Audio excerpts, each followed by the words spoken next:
office or in the press briefing room with Caroline Leavitt. And Caroline Leavitt will be addressing in a video message Young Women's Leadership Summit as well. So I'm excited to get that file and get that sent over to Turning Point so they can show it the day of. Thank you so much, Monica Page. You guys have a wonderful time.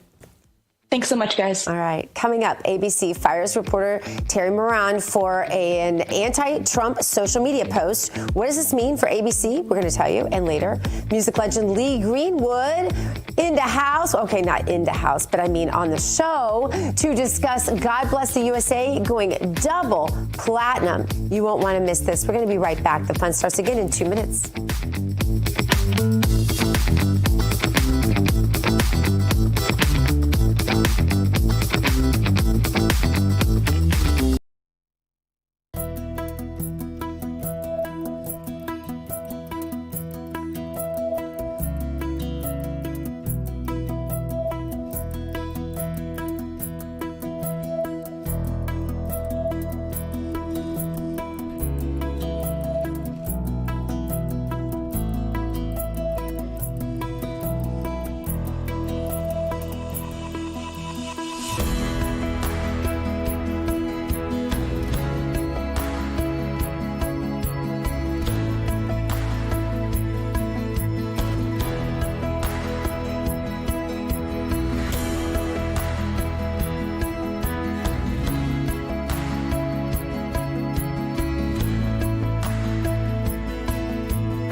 Welcome back to American Sunrise. You know that feeling when your coffee actually does what it's supposed to do? It clears your head, lifts your energy, doesn't leave you crashing an hour later? That's what good coffee is supposed to feel like. And that's what you get with 1775 coffee. This coffee is organic, single origin, high altitude, and small batch roasted. That means no toxins, no acidity, no jitters, just smooth, clean coffee that fuels your day without weighing you down.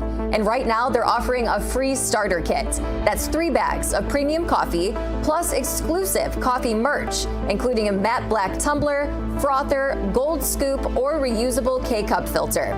You pay for 2 bags of coffee and $17.75 covers the rest. Whether you drink whole bean, ground coffee, or K-cup pods, you choose your option. This means you're paying less than $1 a cup for coffee quality that you won't find in most stores. So head to 1775coffee.com/Rav and grab your starter kit while the offer is still available.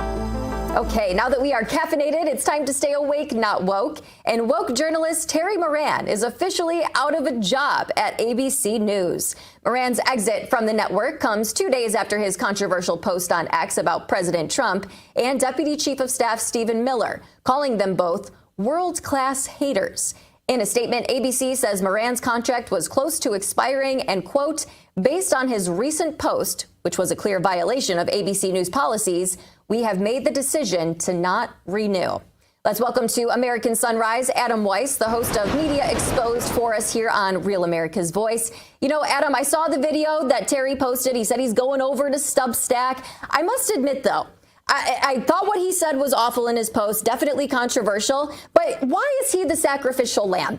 So many people in the mainstream media have done the exact same thing as him. Why is he the one that's getting fired, Adam? Well, you can add him to the list, right? Jim Acosta, others have been demoted. Brian Stelter was out for a big period of time. Don Lemon was out for trashing. So the era of consequences might be here finally. I said year after year, why are the executives, not because we know journalists are biased.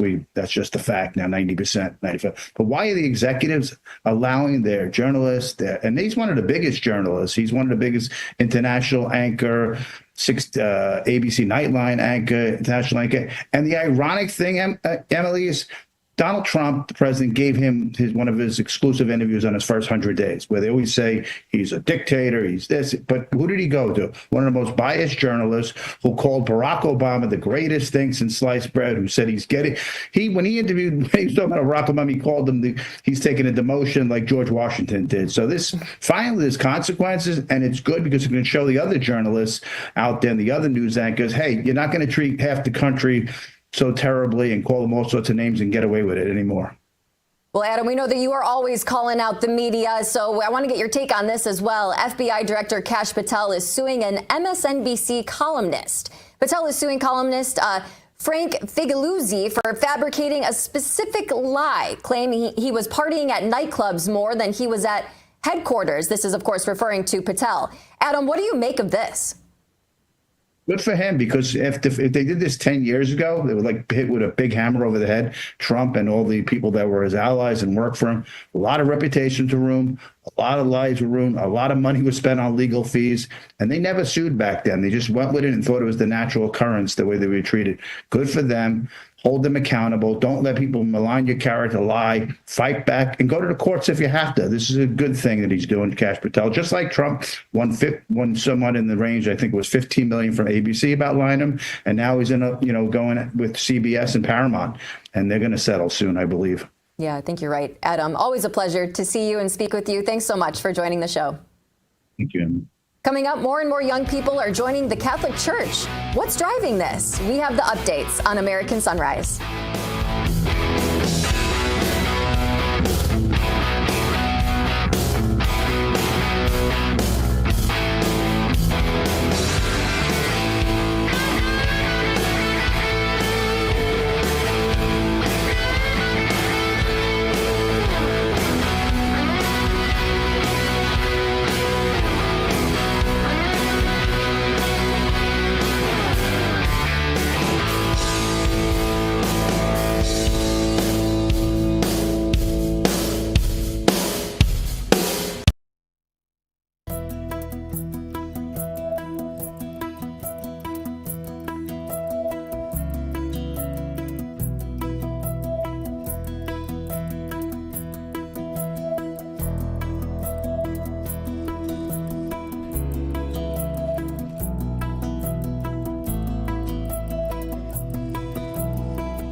the USA. In the beginning, God created the heaven and the earth.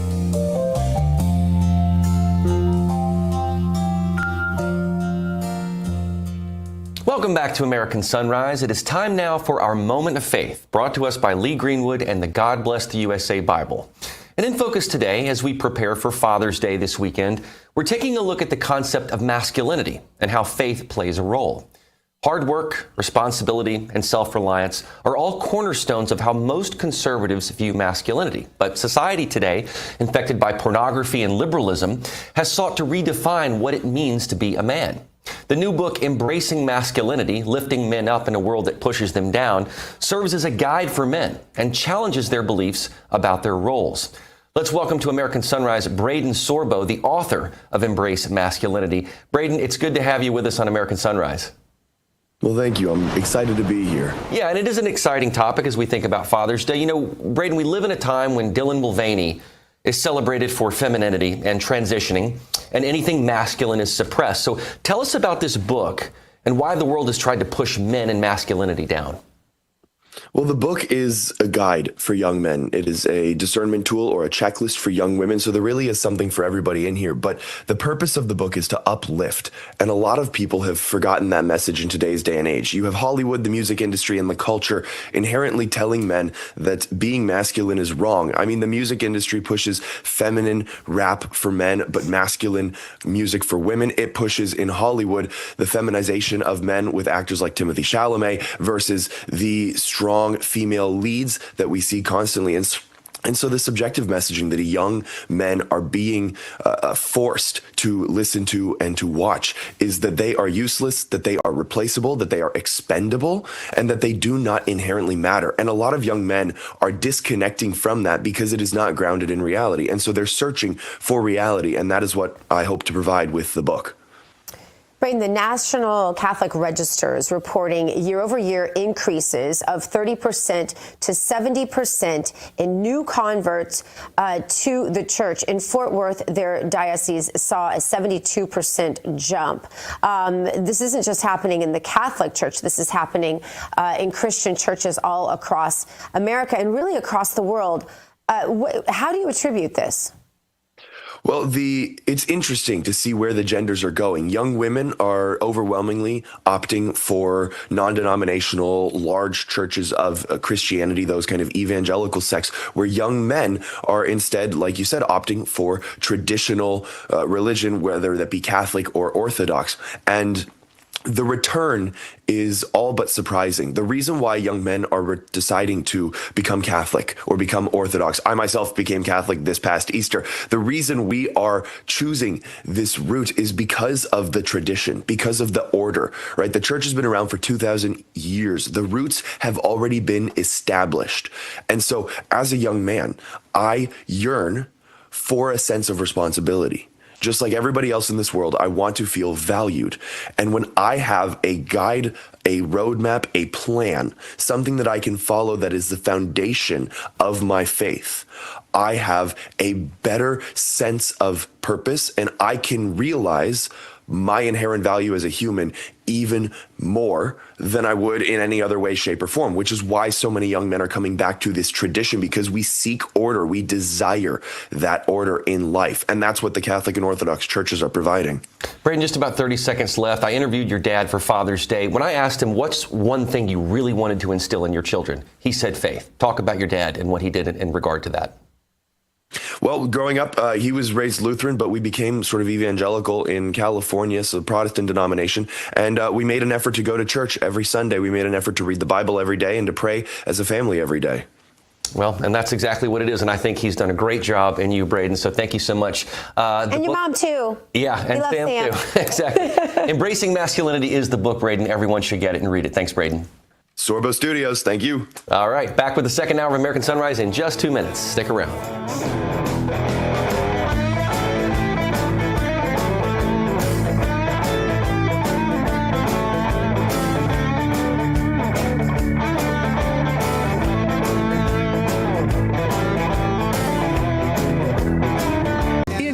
Introducing the limited edition God Bless the USA Bible, inspired by Lee Greenwood's hit song and the most recognized patriotic anthem in America, God Bless the USA. The God Bless the USA large print leather-bound King James Bible also contains America's founding documents, the U.S. Constitution, the Bill of Rights, the Declaration of Independence, and the Pledge of Allegiance, along with a handwritten chorus to Lee Greenwood's song, God Bless the USA. With its large print and slim design, this Bible invites you to explore God's Word anywhere, anytime. The God Bless the USA Bible makes the perfect gift and cherished family heirloom keepsake to pass on to future generations. Designed for an easy reading experience in the trusted King James Version translation, this large print Bible is perfect to take to church, Bible study, work, and for traveling. Order yours today at GodBlessTheUSABible.com.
Coming up on the second hour of American Sunrise, all eyes are on the Golden State as the chaos in California over federal immigration raids spreads across the nation.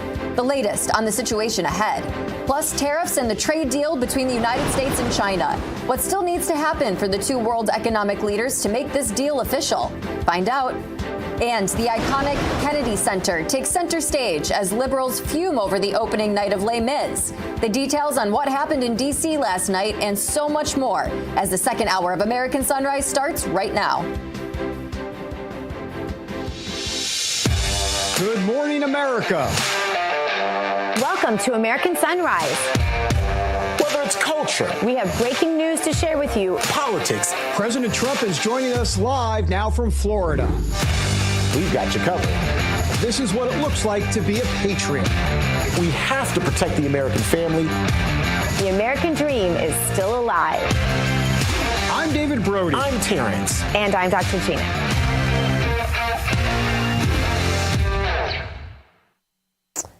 Good morning, everybody. I'm Dr. Gina. We are live with you from the Palm Beaches. RAV contributors Bo Davidson and Emily Finn right here in the studio in West Palm Beach with me. Great to have everyone together. Hey, this not such good news. Certainly something we are watching closely as this Indian plane crash had about 242 people on board. It crashed in a city of about 5 million people in India, roughly 5 minutes after taking off. Air India has said that the passengers on the flight I-171 included 169 Indian nationals, 53 British. 7 Portuguese, and also 1 Canadian.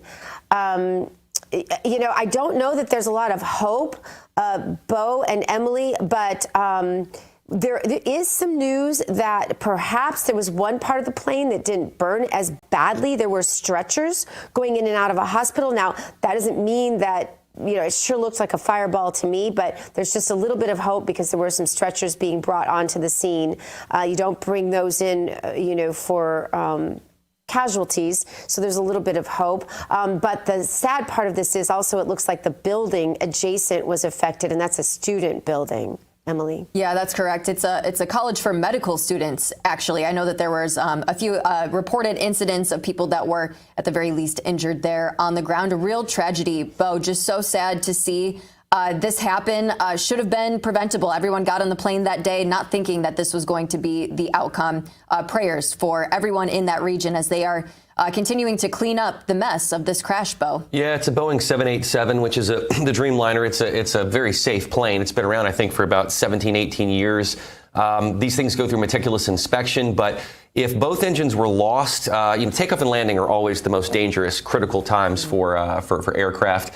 And if something happened mechanically, and they think that it might because the landing gear was still down at the time, and they usually try to retract it for lift. So something could have happened very quickly. I think there was a Mayday call. Something was happening that they were trying to report. But again, when you're under 1,000 feet, it's very, very difficult to correct for errors other than when you're up in 30,000 feet. So with that, let's go ahead to some other headlines. NBC News reports that at least 25 anti-ICE protests have occurred coast to coast, including those in New York, Boston, Chicago, and Atlanta, among others.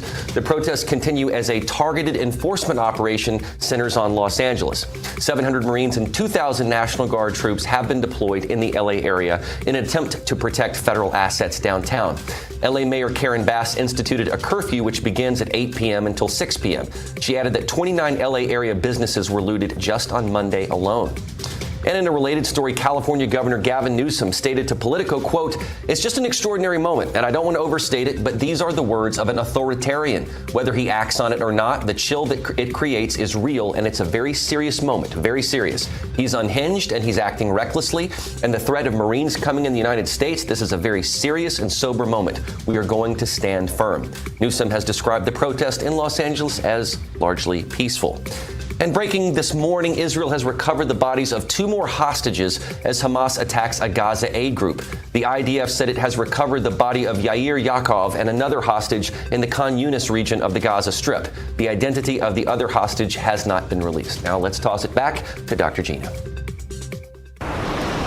California Governor Gavin Newsom is not backing down from President Donald Trump. He's telling the nation Trump is destroying American democracy amid these anti-ICE protests in California and now across the country. Take a listen here. Donald Trump, without consulting California law enforcement leaders, commandeered 2,000 of our state's National Guard members to deploy on our streets illegally and for no reason. This brazen abuse of power by a sitting president inflamed a combustible situation, putting our people, our officers, and even our National Guard at risk. That's when the downward spiral began. He doubled down on his dangerous National Guard deployment by fanning the flames even harder. And the president, he did it on purpose. For more, let's bring in GOP strategist and the host of the 13-Minute News Hour, Bobby Eberle. Bobby, he didn't seem to think that anything was not democratic about sending the National Guard in to enforce arbitrary rules on Americans during COVID while he was having dinner at French Laundry with his friends. That's right. And thanks for having me on this morning. Yeah, the Democrats are one huge, giant contradiction. I mean, they played this destroying democracy a line during the elections, and it failed.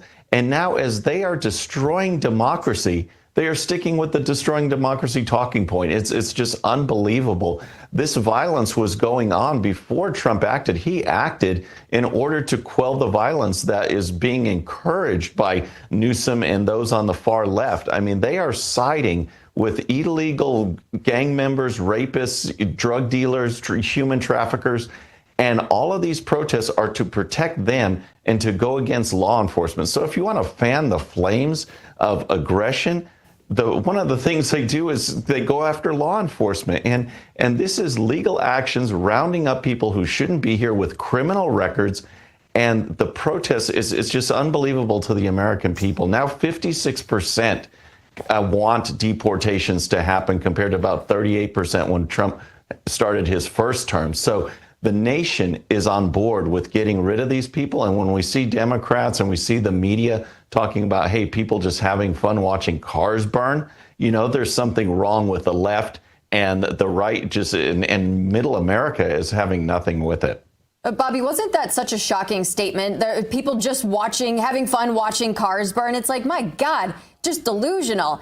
Now, I do want to turn to the trade deal between the United States and China. There is a framework ready for President Trump and Chinese President Xi Jinping to sign off on following high-level talks in London. Trump posted about the deal shortly after it was announced yesterday, saying, quote, any necessary rare earths will be supplied upfront by China.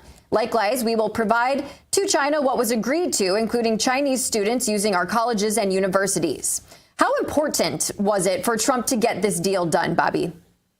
Oh, I think it's very important, and it shows a step-by-step approach to diplomacy. You know, you go back to May and you have the leaders or the representatives meet in Geneva, and they basically at that stage it was like, hey, we'd like to do this A, and the other side we want to do B. We think that's important. So they meet this time and they hammer those out on those topics. How can we get there? How can we get to an agreement? And then, of course, the next step, as the president alluded to, is the two leaders agreeing. But this is a big deal. It'll still have 55% tariff rate imposed on China, 10% baseline, another 20% on the fentanyl, still addressing that coming into the country, and then 25% because their trade policies with us are just not right. So it is still strong against them, but it gets this deal done on the rare earths, which we desperately need for rechargeable batteries and all sorts of technology that unfortunately China controls much of that market, and to have that stabilize is a very good thing. Well, Bobby, speaking of China, there's a story that I think is being underreported by the mainstream media, but I want to get your take on it because I think it is an incredibly important story. In the last 2 weeks, 3 Chinese researchers have been charged by U.S. authorities for allegedly smuggling biological materials into the U.S. How serious of a threat is this to America? Because we saw this with COVID. It's looking more and more like that was intentional, that it was not just a lab leak, that there were some things going on there. Now you have people actively smuggling these materials into the United States, where it could be agro-terrorism, but it could be something that could be a biological weapon as well. What should we be thinking about with these types of arrests? Well, Bo, you nailed it. This is massively underreported. You've got these people, I believe the boyfriend and girlfriend that were first arrested out of the University of Michigan. One is just an adamant supporter of the Chinese Communist Party. And you know they all are when they come from China and are granted access to the United States. But to smuggle in these biological weapons, these agro weapons, as you named it, I mean, they can attack wheat, they can attack other crops. This is very, very serious, and it really calls into question, why are we allowing, Chinese communists into the country in the first place? We have every right to limit who comes into the country, whether, it's closing our borders to illegals or letting people in a legal way. I mean, how about people that actually support capitalism and Western civilization and that way of life, Judeo-Christian values? I see no gain in letting these people come in that support the Chinese Communist Party and are smuggling weapons, biological weapons into the country. People need to make a big deal about this and know the facts and know that this is very, very serious what's going on. Well, Elon Musk putting an apology out, putting an end, or trying to anyway, put an end to the spat that was between he and the former and the president. Musk taking to his own social media platform saying, quote, I regret some of my posts about President Trump last week. They went too far. Do you think, though, Bobby, that President Trump is receptive to this? I know he said he's just not very concerned about it, doesn't need to talk to him, but didn't sound like he wasn't going to forgive him. What's your take? Yeah, I agree with that. I think he made some comments yesterday that showed appreciation for Elon making that apology, which is a very, very big move. You know, in recent media appearances, I've kind of taken the middle approach. I actually see both sides, and I think there was kind of a meltdown on both. I mean, Elon really escalated it with the Epstein accusation, but then the comeback was about canceling contracts. And I think the points that are made, I speak out about the big, beautiful bill often. And so I think this is our chance when we have control of the House, Senate, and the White House to really correct the things that people saw wrong during the Biden administration, getting rid of the deep state, getting the economy working, getting rid of waste, fraud, and abuse. And I think some of that frustration boiled over with Elon, and he reacted in a poor way. And I agree with that. But this apology, I hope it's getting the bromance back together, because these two are very powerful people, but together working towards American values, and they're just patriots in general. And America First agenda is better with both of them working together. Bobby Everly, thanks for joining us today. Thank you. Coming up, last night marked the first showing of the famous Les Mis at the newly Trump-run Kennedy Center in Washington, D.C. How was the show, and what about the protesters? We're going to tell you. Also, sorry, wrong number. Find out why Governor Newsom shouldn't have lied about his call with President Trump. American Sunrise returns right after this.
Welcome back to American Sunrise. I'm Bo Davidson. It's great to have you with us this morning. It's time now to drain the swamp, and this morning we are flushing out all of the swamp monsters who are no longer associated with the Kennedy Center. Mr. President, we're making theater. President Trump took his seat for the Smash musical and was met with lots of boos, but also lots of USA, USA chants. Drag queens gave the president a harsh reception as his administration drives out woke and DEI out of the Kennedy Center. Real America's Voice was at the red carpet for the opening night of Les Mis yesterday. Mr. President, we're making... And Chief White House correspondent Brian Glenn got to ask Trump and the late First Lady of the United States, Melania Trump, about the opening night. Listen to this. The Association of Mature. Mr. President, we're making theater great again, aren't we, tonight? We're making theater great again. Yeah, Brian, and I'm glad you're here. Glad to be here. What does it mean to be here tonight? Now this is under your administration. You're bringing class back, the golden era of theater. We are. We have a golden era here in the country. You see the trade numbers came in today. They're fantastic. The deficit was cut in half over a period of 2 months. We cut what they tried to destroy our country. They were destroying our country. And you saw how good the numbers were. We took in $88 billion in tariffs in 2.5 months, and that we didn't even start yet. No, we're bringing the country back fast, and I'm very proud to have helped Los Angeles survive. Los Angeles right now, if we didn't do what we did, would be burning to the ground. And that's not over yet. You know, these are radical left lunatics that you're dealing with, and they're tough, they're smart, they're probably paid, many of them, as you know, they're professionals.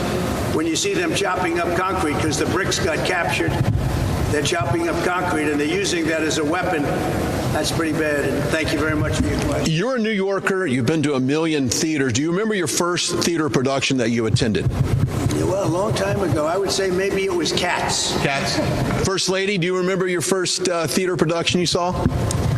Phantom of the Opera. Are you a Les Mis fan, Mrs. Trump? I am. That was great. I am. Are we going to munch on some popcorn and Diet Coke tonight while we watch the production? So I think I will. Thank you. Yeah, look, it's going to be a great night. We're going to have a great time. And I've never seen Les Mis, but we're excited about it. I know the president's excited about it, too. You guys look stunning. I got to ask you, did you ever go to plays as a kid growing up? Not a big play guy as a kid growing up. Was not a common experience for me and my family. But it's one of the great things about America is here I am as the Vice President of the United States, seeing this great performance under the leadership of the President and Ambassador Grinnell. I'm excited about it. Second Lady, did you grow up seeing some plays as well? I did, yes. Yeah. So this is an experience that we she's more of a fan of the performing arts than I have, but it's something that, as all husbands learn, when your wife really likes something, you learn to like it too.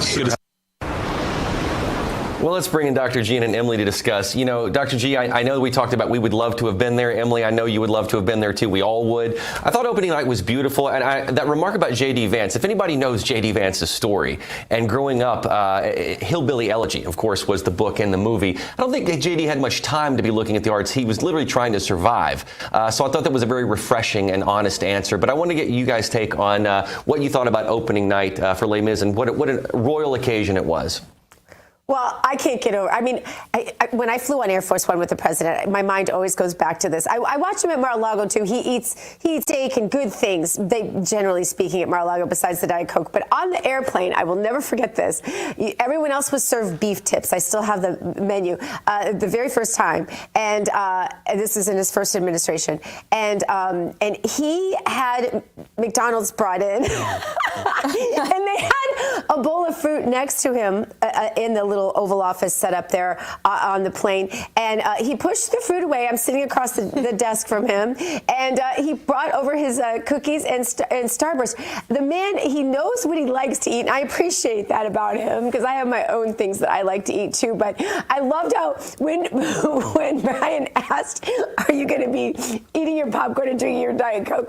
President's like this, Melania's like this. That's too funny. I can't stop laughing. Too funny. If he would have asked, "Are they bringing McDonald's in for you tonight?" Oh, They both would have been like this. Yes. Yeah. No, I think it's really great. I think what he's doing to the Kennedy Center is a total revolution of their values, really bringing in American values. And so awesome that he was able to be there for the Les Mis performance. As we've been talking about throughout the show, Bo, unfortunate that I think Brian described it as the second string, but the understudies too, they had a chance to kind of be on stage because of the protests, but you haven't really heard too much about that. I mean, the biggest news was that President Trump was there. So I think that was great to see. Bo. Yeah, and you mentioned the uplifting of culture. I think also the uplifting and the rehabilitation of the building itself. It's been in disarray. Yeah. He's doing things to beautify and edify it. So I think those are important things too, that no matter where you sit politically, the Kennedy Center needs some restoration. So but how beautiful, Bo, that he's not, I mean, I just think most presidents would go, "Hey, I've got this great, big, beautiful bill. I'm focused focused on that and would just forget about things that really do matter to our culture, because we know that culture is upstream of politics.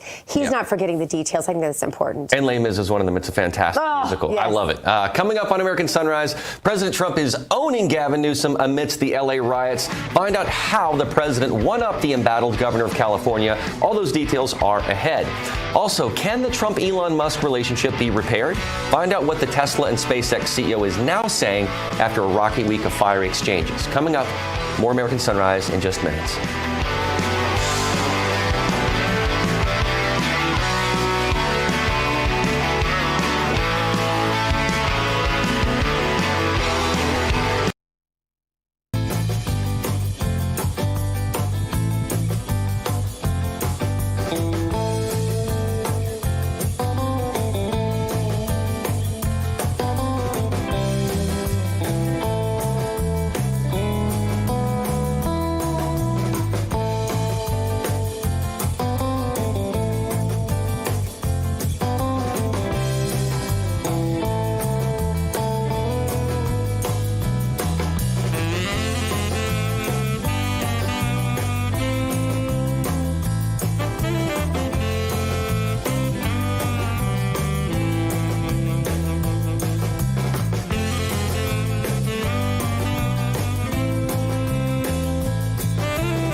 Great look at West Palm Beach there. Welcome back to American Sunrise.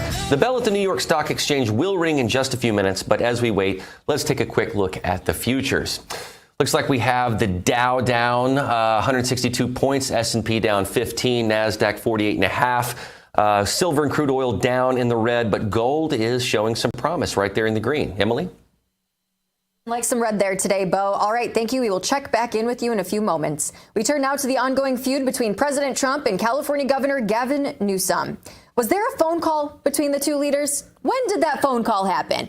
Those are the questions being raised over a social media battle between Trump and Newsom. Speaking with reporters on Tuesday, Trump told them that he spoke with Newsom a day ago about the ongoing riots in Los Angeles. But Newsom took to X, saying there was no phone call, not even a voicemail. He added, Americans should be alarmed that a president deploying Marines onto our streets doesn't even know who he's talking to. Trump quickly hit back with receipts, showing a call did in fact happen between the two. But the call was from Saturday, June 7th, not a day ago, like the president said on Tuesday. Newsom now saying Trump doesn't even know what day it is in response. Let's welcome to American Sunrise, Steve Gruber, the host of America's Voice Live. Steve, I got to get your reaction to all of this. You know, the only analogy that I can really say is when my sister and I are fighting, my mom says, you know, have you called your sister? Did you talk to your sister? I say I talked to her a day ago. If my sister said, no, she didn't call, it would be a fight. I mean, it is just childish. It is dumb. Los Angeles is burning. There are much bigger problems than bickering over a phone call, Steve. There are much bigger problems. And look, Donald Trump talks to how many people in a given day? Heck, I would forget if I talked to somebody yesterday or the day before. It doesn't really matter. The point is he called the governor. He spoke to the governor for 16 minutes. That's the point. That's the takeaway. And look, here's Gavin Newsom, a guy who was screaming about Trump deploying the National Guard when he deployed the National Guard to force people to take the COVID shot. I mean, he was willing to put out the National Guard to force COVID down your throat, but he won't put out the National Guard to prevent Los Angeles from catching fire and getting burned down by looters and rioters. Please, Gavin, sit down. Nobody cares. Gavin Newsom is desperately trying to figure out how he can become president of these United States. And the answer is, I don't think you can, pal. I don't think that these images play well. I don't think that you're going to find a way for this to work. Look, I just saw on CNN, of all places, CNN, Harry Enton talking about the new numbers. In 2020, 32% lead, a 32-point lead for Democrats among legal immigrants. This is important. Legal immigrants, the people that know the best about how to get here, how to come here lawfully. That has now become an 8-point Republican lead, a 40-point swing from 2020 to 2024, according to Chicken Noodle News. That's a 40-point swing from legal immigrants. The people that understand these communities better than anybody else say, you know what? They're not buying Gavin Newsom. They're not buying into all this sanctuary city nonsense. They're not buying into, just people having fun watching cars burn, as was said on ABC News a couple of days ago. Having fun watching cars burn. That's all they're doing. They're not rioting.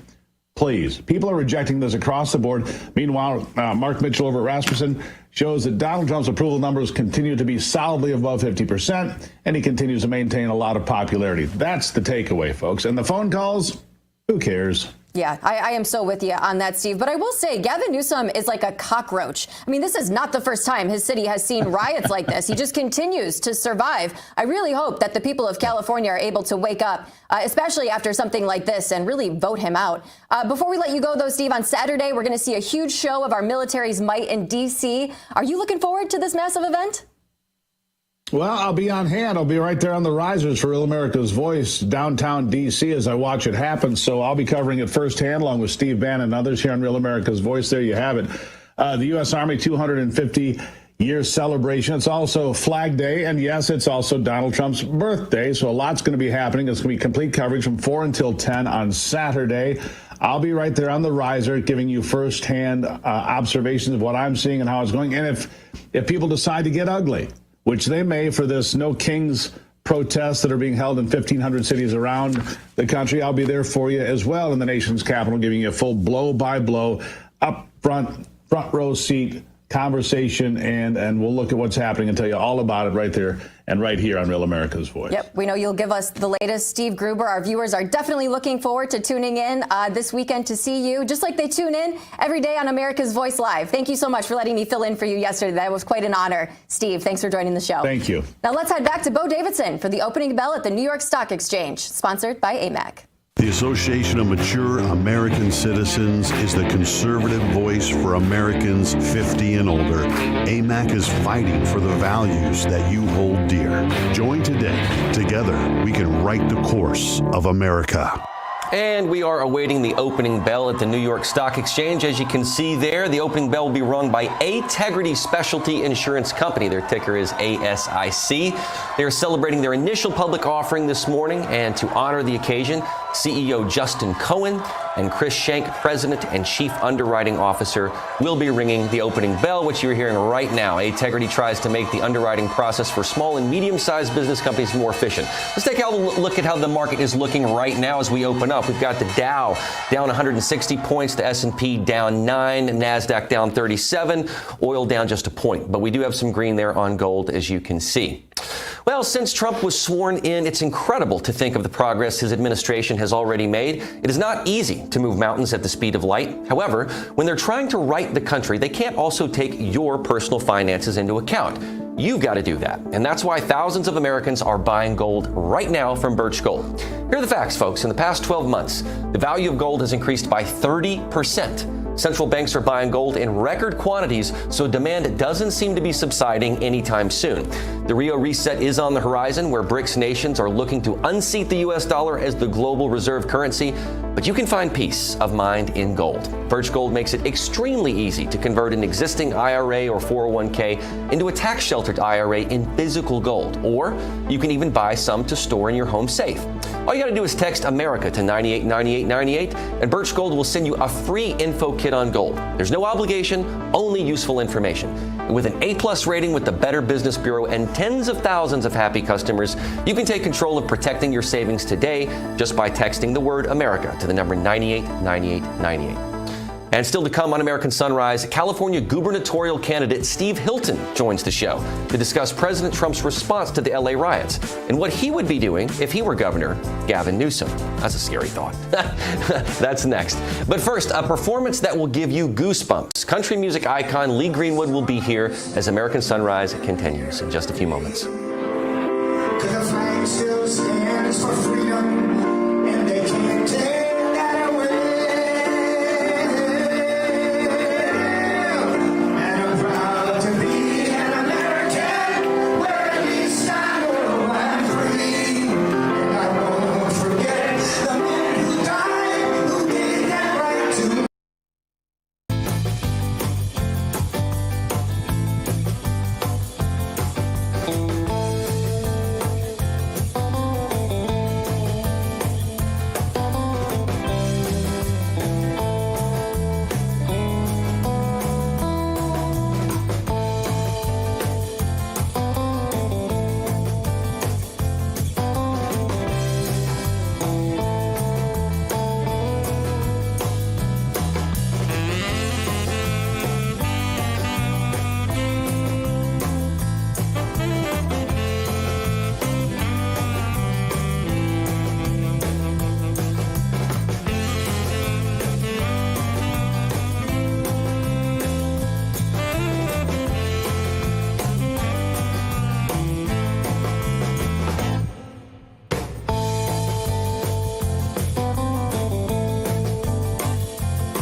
Welcome back to American Sunrise. I'm Dr. Gina. Thank you for joining us this morning. It is time now to take the political pulse of America. The beat today, riots on the streets across America. A new poll from Insider Advantage shows around 59% of Americans approve of President Trump sending the National Guard troops to quell anti-ICE riots in LA.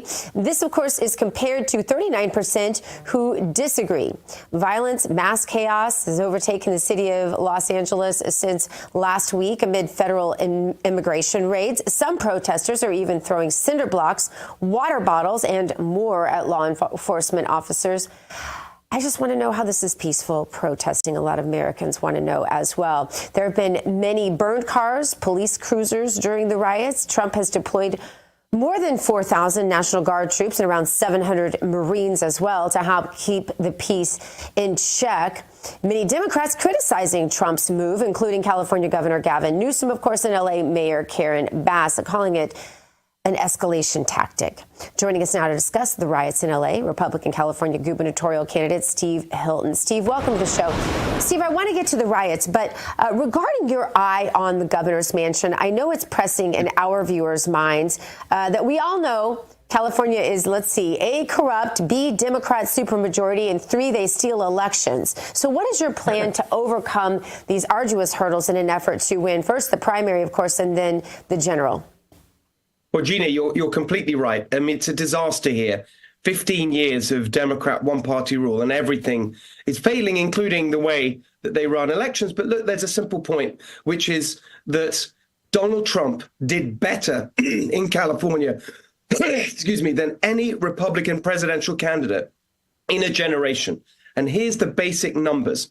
In a midterm election, you have a lower turnout than in a presidential year. But if we can get the Trump voters who voted for President Trump last year to vote for me next year for governor, then I will win with hundreds of thousands of votes to spare.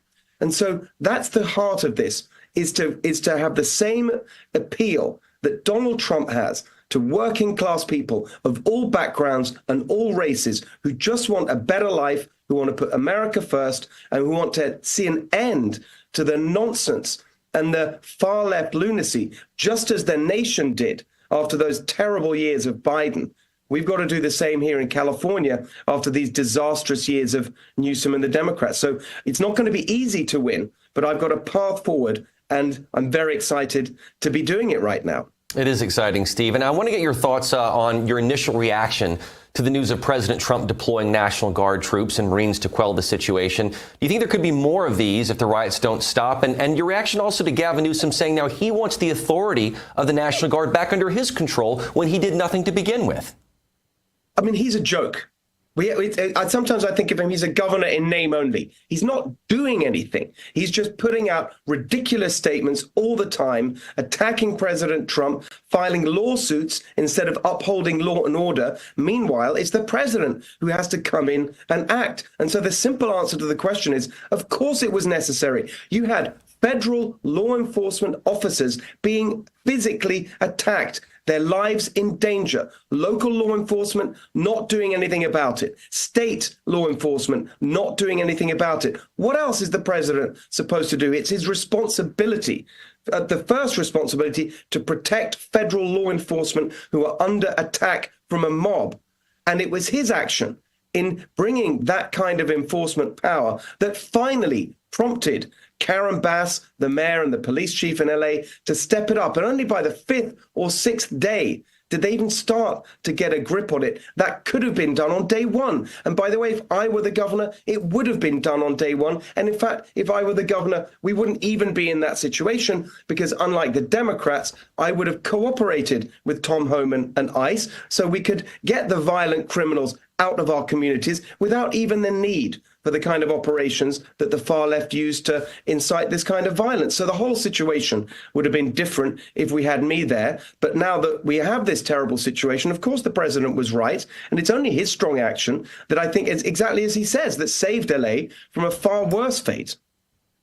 You know, Steve, former House Speaker Nancy Pelosi, she believes that all of the rioters who are setting vehicles on fire, looting businesses, throwing things at law enforcement, she thinks they're just simply caught up in the exuberance of the moment. Listen to this.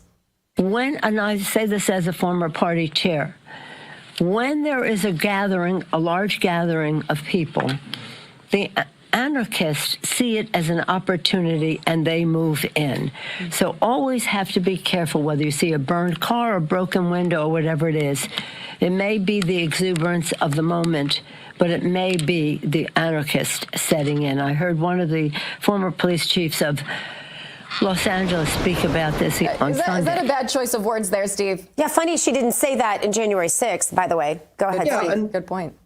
You know, and the thing is that, you know, how out of touch and clueless you can be. They are always making excuses for the criminals. I mean, this is a pattern, not just in relation to these riots. I mean, this is the Democrat mentality on every aspect of crime. And by the way, it's not even unusual. I mean, just a couple of weekends ago in LA, we saw exactly the same kinds of scenes playing out, not on the same scale, but you saw it was a warehouse party on a roof, illegal, got out of control. You had a mob of hundreds marauding around a neighborhood, smashing up businesses, vandalizing everything in sight, setting cars on fire. They commandeered a police car, covered it in graffiti, jumping up and down on it.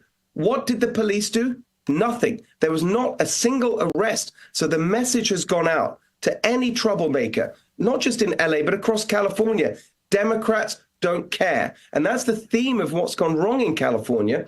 If you do the right thing, if you're just a regular, responsible family or business owner, you're going to get punished with the taxes and the regulations and the harassment from the government. But if you do the wrong thing, you're going to get rewarded. And so, of course, you incentivize more bad behavior. And that's what we're seeing. And her leftist ideology is absolutely the heart of all these problems. On Saturday, Steve, we're going to see a huge show of our military's might in Washington, D.C. Are you looking forward to this massive event? And what do you make of the threats of massive protests? Well, we'll see how massive they really are. Often they turn into the same kind of slightly pathetic, a few kind of people holding a few banners. We'll see. And of course, no one wants to see violence of any kind. And of course, it's the right of anyone to protest if they want. But isn't it time that we were proud of our nation and showed it, and proud of our military, and did that in a way that brings most of the country together? Because the vast majority supports our forces, our flag, it's Flag Day, and appreciates the president leading us in showing that kind of appreciation. So I think it's going to be a great day, whatever these protesters do. Steve, since you are running for governor of California, I want to ask you about this. My understanding is that California is one of 10 states without any current agreements between ICE and local and state law enforcement. So you have a situation where law enforcement cannot report certain people to ICE, and that's hence part of the problem.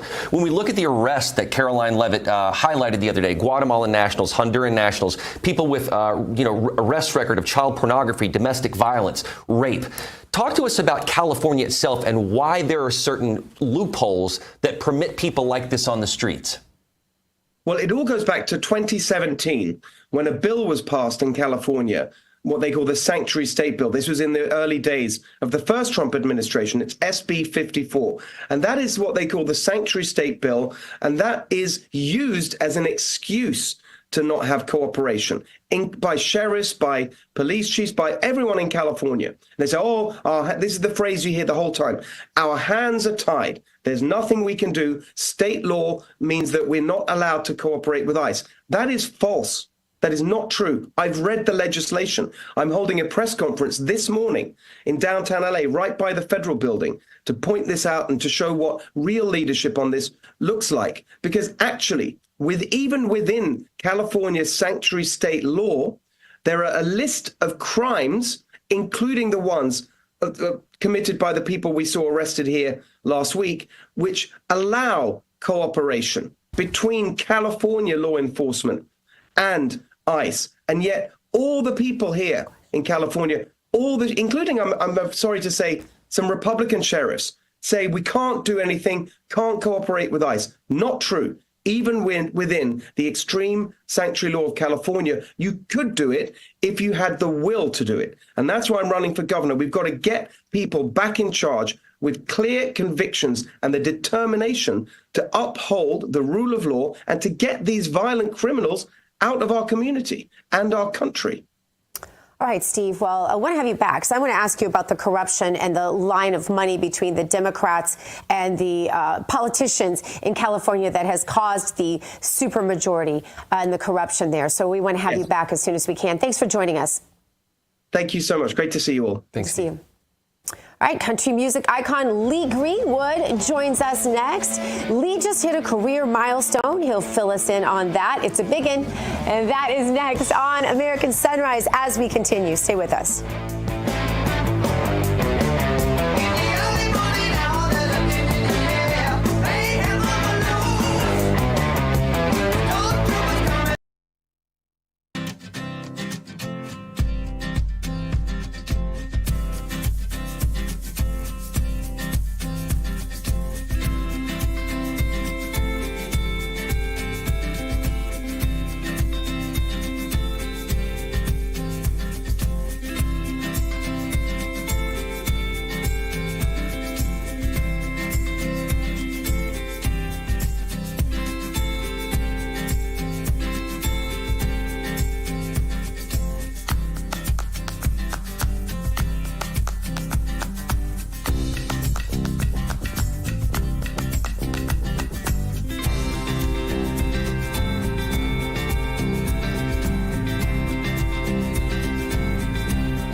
Let's spill some tea.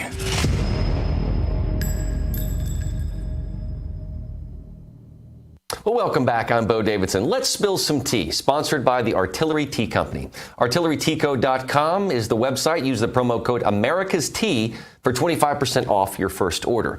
Artillery tea is all natural, whole leaf, and the tea bags are chemical free, and each tea bag can be used twice. Artillery Tea Company is family and veteran owned and operated, and a portion of your purchase goes to help veteran and first responder charities. ArtilleryTeaco.com. Use that promo code America's Tea for 25% off your first order. Well, it's time now to spill some tea, and in the cup today, a celebration for the double platinum success of music legend Lee Greenwood. The country music icon was honored during the recent CMA Music Fest.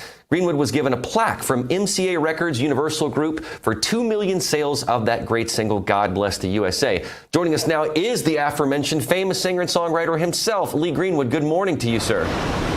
Hi, Bo. Good morning to you. Great to be on the air with you. Thank you very much for that announcement about the double platinum. That's pretty exciting. That was my wife there in the picture with me. And by the way, tomorrow is her birthday. Oh, well, and happy so birthday, I Kim. said, I said, how about I take you to Washington, D.C. for your birthday?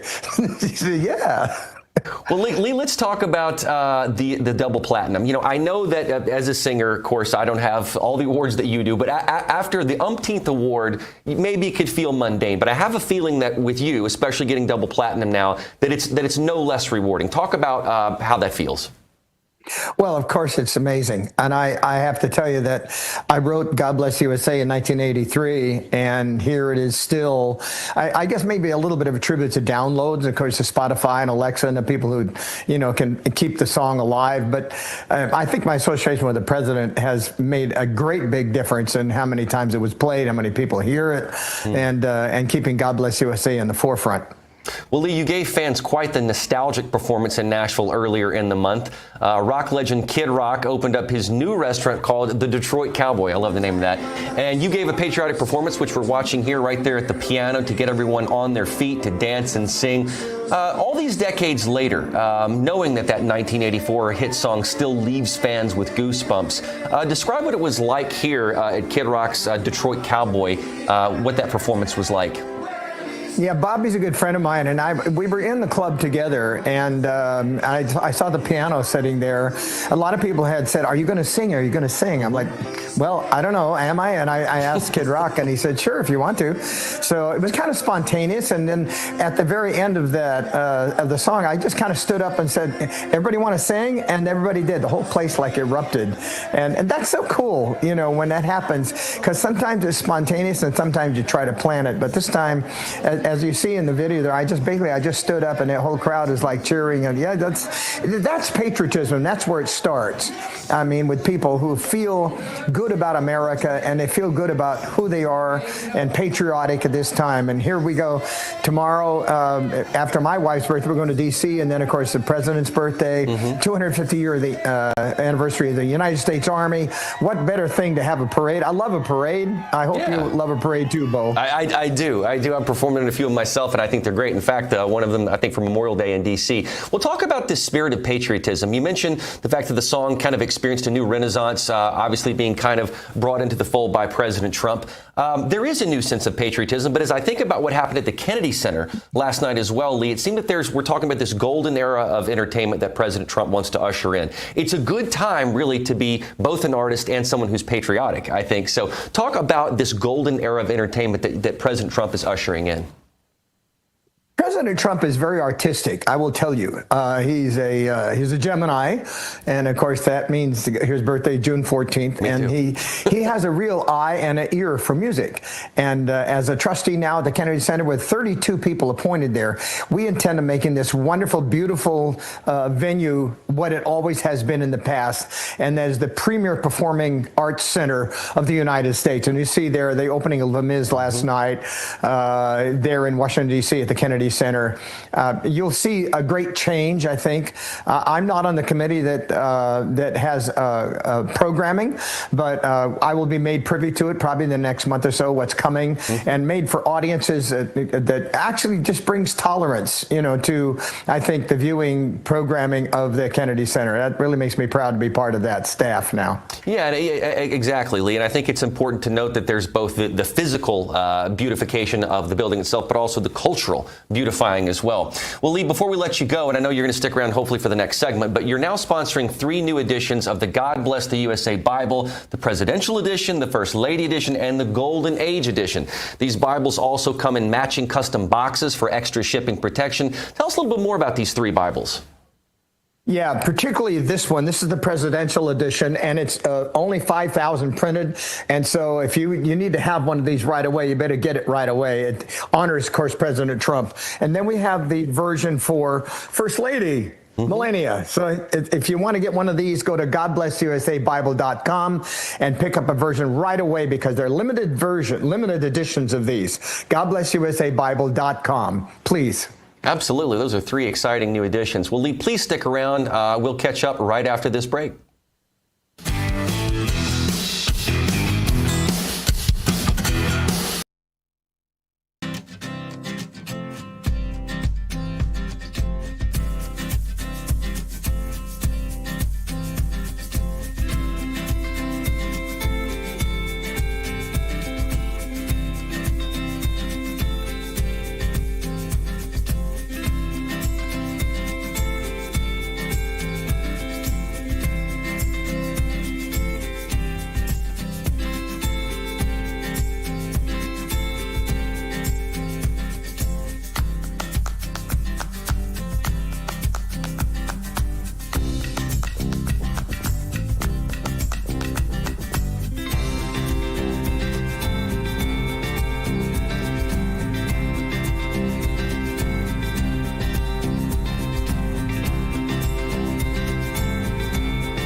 Welcome back to American Sunrise. I'm Dr. Gina. We are joined again by the amazing Lee Greenwood.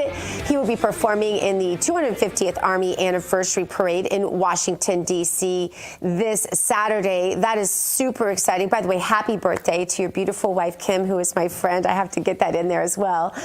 Lee, you've got to be looking forward to this. This is unparalleled in terms of events that we've ever done as patriots, right? Well, Flag Day, June 14th, 250-year anniversary of the United States. I didn't realize we actually had a standing army a year before it became a country. So that's an honor that we cannot ignore, and certainly the parade is worth it. I was a drum major from a high school marching band when I was a senior in high school in Sacramento, California, where I was raised. And I just love a parade. It's an interesting thing where you're in a parade, you're 15 feet from people standing on the side, and you're all waving at each other. It's like, it's just so real. And proud to take my wife there for her birthday. And because I asked her, I said, what do you want to do for your birthday? She said, can I go to D.C. for the parade? And I said, yes, you can. So we'll be there singing and singing for the president as well. You know what somebody just handed me? This is pretty cool. We were talking a moment ago to Bo about the golden age here at the Kennedy Center. Look at this. This is the golden age version of the God Bless USA Bible. And they just handed it to me just a moment ago. Isn't that beautiful? That is gorgeous. Are we the first to see it?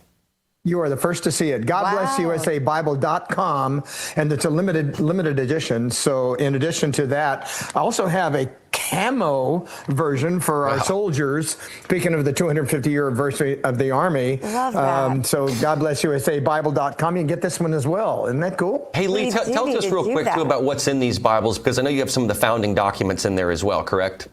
Yeah, the King James Version of the Bible was our choice.